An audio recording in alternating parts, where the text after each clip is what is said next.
ငယ်ချင်းမလေး၃ယောက်ရဲ့တက်တူကျောင်းသားဘဝအမှတ်တရနေရမြအကြောင်းပဲဖြစ်ပါတယ်ဒီဇလန်မှာတက်ကြွဖြစ်လက်တဲ့လူငယ်ဘဝမှာငယ်ချင်းပေါင်းတဲ့ကိုဘယ်လောက်ထိတမိုးထားရကြတယ်ကိုချစ်တဲ့သူတွေအတွက်ဘယ်လောက်ထိအနစ်နာခံတတ်ကြတယ်ဆိုတာကိုဂျင်းနဲ့ထိအောင်တွေ့မြင်ရမှာဖြစ်ပါတယ်ဇလန်ရဲ့စာမှာတော့ကျောင်းသားဟောင်းတွေ့ဆုံပွဲအတွက်တက်ကူနေမျိုးပြန်ရောက်လာတဲ့မျိုးသမီးလေးတူကိုတွေ့ရမှာဖြစ်ပါတယ်သူပြန်မှတ်ရတဲ့အတိတ်နေရာတင်မှာကြမ်းကျင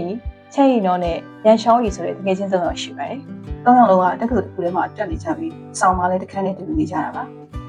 ဒီအရာငယ်ချင်း၃ယောက်ထဲမှာပုံစံရိုးဆုံးဖြစ်ပါတယ်သူကဘသူခက်ခဲဖြစ်အရင်ဆုံးဝင်ကူပေးရသူငယ်ချင်းတွေအတွက်ဆိုဘာမှမဆိုလုပ်ပေးရသူပါဒီတော့ကတော့စနေရတီးအရင်ပြောရသူဖြစ်ပြီးဒီကြောင်လုံးမှာသူ့ကိုမသိရသူမရှိတော့အောင်ပေါ်ပြလာဖြစ်ပါတယ်။ကျောင်းကြီးကတော့တနေ့နာမည်ကြီးသမီးဖြစ်ရမယ်ဆိုတဲ့အိမ်မက်နဲ့နေရသူဖြစ်ပါတယ်။လက်ရှိမှာလည်းကျောင်းကအတန်လွှင့်ဌာနမှာကြီးညာသူလုပ်ပါတယ်။ April Fool's Day မှာအတန်လွှင့်အစီအစဉ်တင်ဆက်နေခဲ့တဲ့ရှောင်းကြီးကနေကင်းပိုင်းမှာပျောက်သွားပါတယ်။ကျင်းရလိုက်ရှာပါတယ်။မကြပါဘူး။ရှောင်းကြီးစီကဖုံးဝင်လာပြီးသူ့ကောင်လေးဂျိုဖန်တေပါတော့မယ်ဆိုပြီးတော့ကြီးကျယ်ငိုပါတော့တယ်။ဒီချိန်ကကုသတုပ်ကွေးယောဂါတွေဖြစ်နေတဲ့အချိန်မှာကျင်းနဲ့ရှင်ရောတို့ကလည်းလန့်သွားကြပြီးပြေးလွှာသွားကြပါတယ်။ရောက်သွားတော့မှသိရတာကဂျိုဖန်အေးမိပြီးနေမကောင်းဖြစ်အောင်ပဲဖြစ်ပါတယ်။တာမဝီတာဝယ်ဖို့အတွက်ကျင်းနဲ့ဂျိုဖန်ငယ်ချင်းတို့အတူထွက်သွားကြပါတယ်။ဈေးဆိုင်ရောက်တော့ဆိုင်ရှင်ကတာမဝီတာကိုမတန်တဆဈေးတင်ရောက်ပါတယ်။ကျင်းကပုံမှန်ဈေးနဲ့ပဲဝင်ရှင်းပြီးချက်ချင်းလှည့်ပြေးပါတော့တယ်။ဈေးဆိုင်ရှင်ကနောက်ကလိုက်ပြီးမဲ့ညောင်သာလွတ်သွားကြပါတယ်။အဲ့ဒီမှာပဲကျင်းနဲ့ကော်ရီချန်တို့ခင်သွားကြပါတယ်။ကော်ရီချန်ကရှောင်းရီကောင်းလေးဂျိုဖန်ရဲ့အထင်ဆုံးငယ်ချင်းဖြစ်ပါတယ်။ရန်နေခဲ့ကြတော့ကုသတုပ်ကွေးအတွက်လော့ဒေါင်းတွေကိုရုပ်သိမ်းလိုက်ပါတယ်။ကျင်းတို့အားလုံးចောင်းသားဘဝဟာပြန်လဲသက်ဝင်လာပါတယ်။ဒီတော့ကဘိုးစစ်ဆန်ရက်တဲ့ဝက်အတွက်ပြင်ဆင်နေပြီဖြစ်ပါတယ်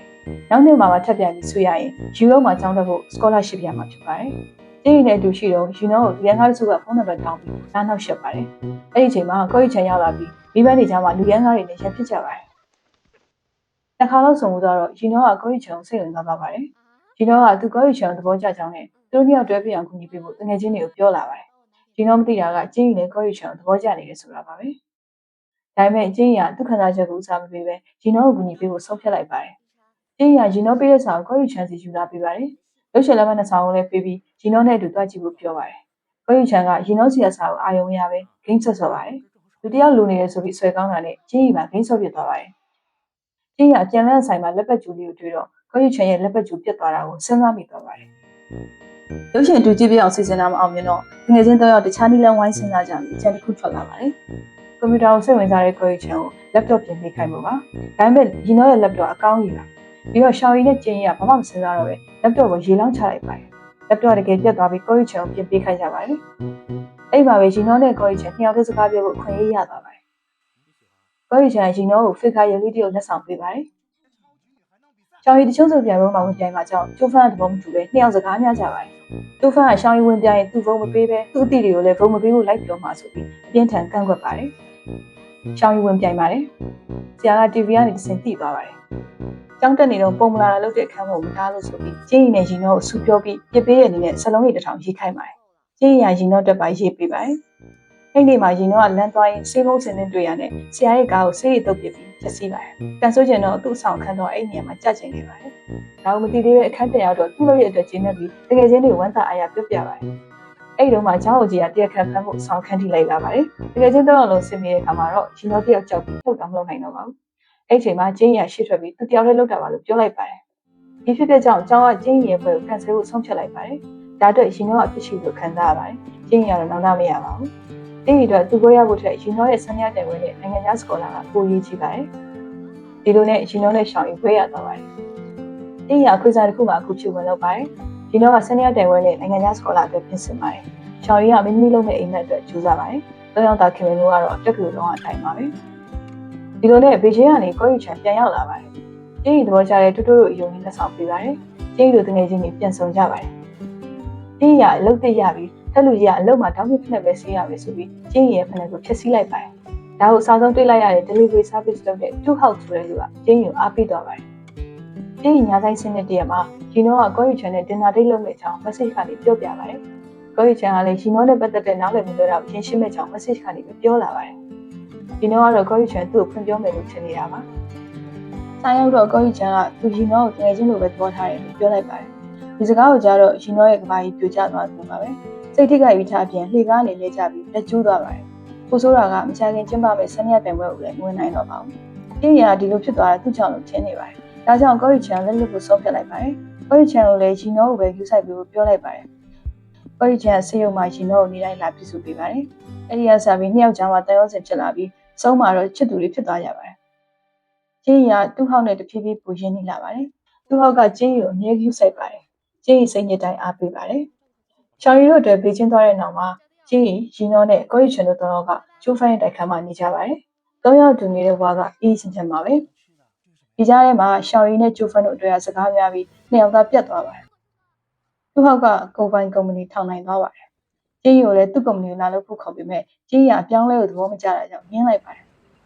တရက်မှာတော့ကျင်းရီတို့ရုံမှာကွန်ပျူတာဗိုင်းရပ်စ်ဝင်တဲ့ပြဿနာကိုဖြေရှင်းဖို့ကောရီချန်ကိုကူညီတောင်းထားမိပါတယ်ဒီတော့ကအိမ်တန်ရှင်းလုပ်ရင်ကျင်းရီရဲ့အိမ်ထဲမှာကောရီချန်အတွက်ဝယ်ထားတဲ့လက်ဆောင်တွေတွေ့လိုက်ပါတယ်တစ်ခုနှစ်ခုမဟုတ်ပါဘူးနှစ်တိုင်းဝယ်ထားပြီးမပြည့်ပြည့်တဲ့လက်ဆောင်တွေအများကြီးပါဒီမြင်ကွင်းကိုမြင်လိုက်တဲ့ရှင်တော့ချက်ချင်းတွေးများသွားပါတော့တယ်တန်တရားတွေလည်းဝင်လာပါတယ်အဲ့ဒီအချိန်မှာအသေးကွဲနေတဲ့ကျူဖန်ရောက်လာတဲ့အတွက်ရှင်တော့ကကျင်းရီနဲ့ကောရီချန်စီဖုန်းဆက်တော့နှစ်ယောက်လုံးရဲ့ဖုန်းကမအားပါဘူးအဲ့ဒီမှာပဲရှင်တော့ရဲ့တန်တရားပူကြီးလာပါတယ်သူကကျင်းရီရဲ့ရုံးကိုလိုက်သွားပြီးကျင်းရီနဲ့ကောရီချန်ကိုတူတွေ့လိုက်တာနဲ့ကြီးကျယ်ပောက်ကွဲပါတော့တယ်သူ့နောက်ကွယ်မှာအကြာကြီးနှိမ့်စားနေကြတာမဟုတ်လားဆိုပြီးစိုးစိုးဝါးဝါးတွေပြောလိုက်ပါတယ်ကျင်းရီနဲ့ကောရီချန်ဘလောက်ရှင်းပြလုံးဝနားမထောင်တော့ပါဘူးဒီလိုနဲ့နှစ်ပေါင်းများစွာတိဆောက်လာတဲ့တငယ်ချင်းတန်ရုံတွေကပညာလေးနဲ့ပြိုကွဲသွားခဲ့ပါတယ်ကျင်းရီကအင်ခွဲနေလိုက်ပါတယ်အဲ့နောက်အလုပ်ကိုပဲအာရုံစိုက်ပါတယ်ကျင်းရီကအလုပ်မှအောင်မြင်လာတော့လုပ်ဖို့ခိုင်ဘက်တရားမနာလို့ဖြစ်ပြီးအငြိဒုက္ခပြီးကြပါတယ်အဆုံးမှာကျင်းရီစိတ်ကုန်ပြီးအလုပ်ထွက်လိုက်ပါတော့တယ်ဒီခါတော့သူ့ဟောက်ရဲ့ကုမ္ပဏီမှာမန်နေဂျာဖြစ်အလုပ်ဝင်လုပ်ပါတယ်သူ့ဟောက်ကကျင်းရီကိုသဘောကျနေပေမဲ့ဖွင့်မပြောဖြစ်ပါဘူးကော်ရီချန်ကတော့ game developer ဖြစ်လုပ်ကိုင်နေပြီဖြစ်ပါတယ်ဒီလိုနဲ့နှစ်တွေကြာလာတော့ကျင်းရီကရှင်နောကိုအရန်သတိရလာပါတယ်အတိတ်ကစိတ်ထိခိုက်စရာတွေပြေးဖက်ပြီးရှင်နောနဲ့ပြန်ဆက်သွယ်ဖို့ဆုံးဖြတ်လိုက်ပါတယ်သူတို့နှစ်ယောက်ပြန်တွေ့ဖို့ချင်းဖြစ်ပေမဲ့ကန်ဆိုးကျင်တော့အိမ်နေမှာပဲစီချွန်မှာငင်းငင်းလှုပ်သွားပါတယ်ဘယ်သူမှကျင်းရီကိုဆက်သွယ်လို့မရတော့ပါဘူးသူ့ဟောက်ဆိုရင်ဖုန်းချိန်ချိန်ခေါ်စိတ်ပူတဲ့အကြောင်းစာရီလည်းအများကြီးပို့နေတယ်ကျင်းရီနဲ့ဆက်သွယ်မရပါဘူး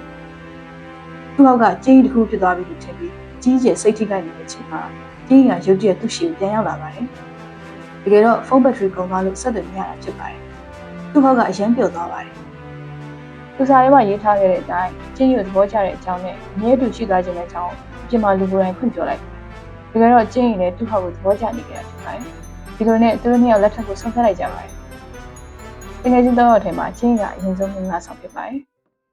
ဒီအပိုင်းတွေမှာရှင်တော့မချခဏဆိုလို့ခေါင်းရမ်းကိုက်တက်ပါတယ်နောက်မှသိလာရတာကဟိုရှင်ကလှေကားမှာလဲကျခဲ့တဲ့တန်ကြောင့်ရှင်တော့ကအုံနောက်မှာပြင်းထန်တဲ့ယောဂဖြစ်နေတာပါရှင်တော့ကကောရီချန်စိတ်မကောင်းဖြစ်မှာဆိုလို့ယောဂအကြောင်းသိမပေးပဲနိုင်ငံခြားမှာအကြောင်းသွားတက်မယ်ဆိုပြီးစိတ်ကူးဖို့ထွက်သွားပါတယ်ကျင်းကရှင်တော့နဲ့အတူအဖော်ဖြစ်လိုက်သွားပြီပါတယ်စေယုံမှာရှင်တော့ကိုပြုစုအားပေးပြီးအနားမှာအမြဲရှိပေးပါတယ်ဒီချိန်မှာရှောင်းရီကတော့အောင်မြင်နေပြီဖြစ်ပါတယ်ပြန်ရောက်ရင်ကျောင်းသားဟောင်းတွေ့ဆုံပွဲလုပ်ကြမယ့်အကြောင်းလေးတိုင်ပင်ကြပါတယ်ကောရီချန်ကတော့ရှင်တော့ပြန်လာအောင်စောင့်နေပြီပါတယ်တကယ်ပဲကျင်းရီတို့ကျောင်းသားဟောင်းတွေ့ဆုံပွဲလုပ်ဖြစ်ပါတယ်တကယ်ချင်းဟောင်းတွေပြန်တွေ့ကြပါတယ်ရှင်တော့မပါပါဘူးဒါပေမဲ့အားလုံးရဲ့မှတ်ဉာဏ်ထဲမှာတော့ရှင်တော့ကဆက်ရှင်တန်နေမှာပါအားလုံးကကျောင်းသားဘဝအမှတ်တရတွေကိုပြန်ပြောပြကြပါတယ်ဘောကတချင်းတစ်ခုဖြစ်မယ်ဆိုရင်အဲ့တချင်းရဲ့အခမ်းအနားဆုံးနဲ့မိုက်ဆုံးပိုင်းဟာလူငယ်ဘဝပါပဲလို့ကျင်းရီကပြောပါတယ်ပြောစရာပဲဖြစ်ဖြစ်ဝမ်းနည်းစရာပဲဖြစ်ဖြစ်လူငယ်ဘဝမှာကြုံတွေ့ရတဲ့များအမှတ်တရတွေနဲ့သက်တမ်းမျိုးများနည်းတွေဟာတမှုချက်လို့မရနိုင်တဲ့အကြောင်းဒီဇလန်လေးကလှလှပပပြသသွားပါတယ်ဗီဒီယိုလေးကိုအဆုံးထိကြည့်ရှုပေးတဲ့အတွက်အားလုံးကိုကျေးဇူးတင်ပါတယ်ရှင်